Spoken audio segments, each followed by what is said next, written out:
صباح الخير على كل اللي صاحيين دلوقتي مستنيين صلاة الفجر، بيصلوا على النبي وبيسبحهم وبيذكروا رب العالمين طالبين رضاه ورحمته.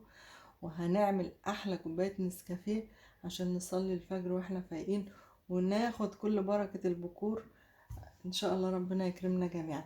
معانا مضرب النسكافيه بس النهاردة احنا هنرميه عشان لو اتحطينا في أي مأزق هنعمل أحلى كوباية نسكافيه بوش من غير مضرب. يلا بينا نبدأ بسرعة. اللبن،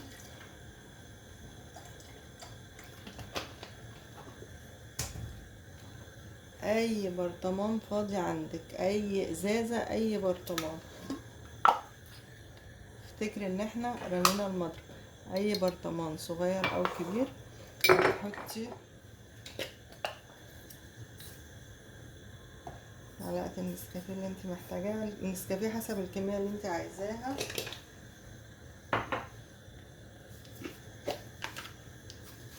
السكر حسب اللي انت عايزاه.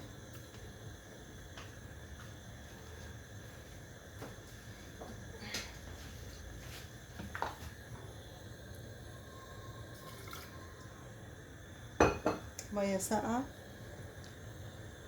حبة صغيرين خالص، وهغطي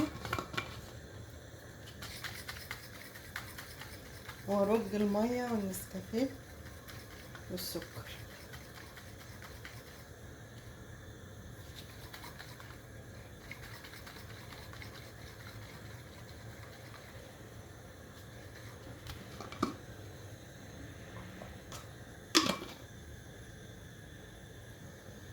رجيتهم كويس، بقى معايا اكبر وش.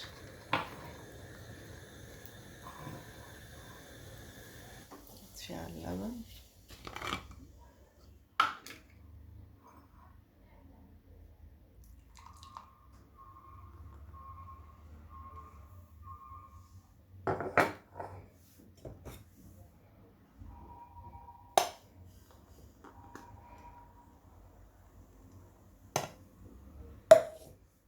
بقى معانا اجمل وش نسكافيه وكوبايه تظبط دماغنا، ونصلي ونستغفر وندعي ربنا ونقول بركة اليوم. يا رب بركة وخير وسلام وسعادة وتحقيق كل الأمنيات لكل اللي موجودين حالا مستنيين صلاة الفجر، وكل اللي صاحيين وبيدعي ربنا الحاجة. ربنا يديكوا حاجتكم وما يمنع عنكم أي خير. صباح الخير.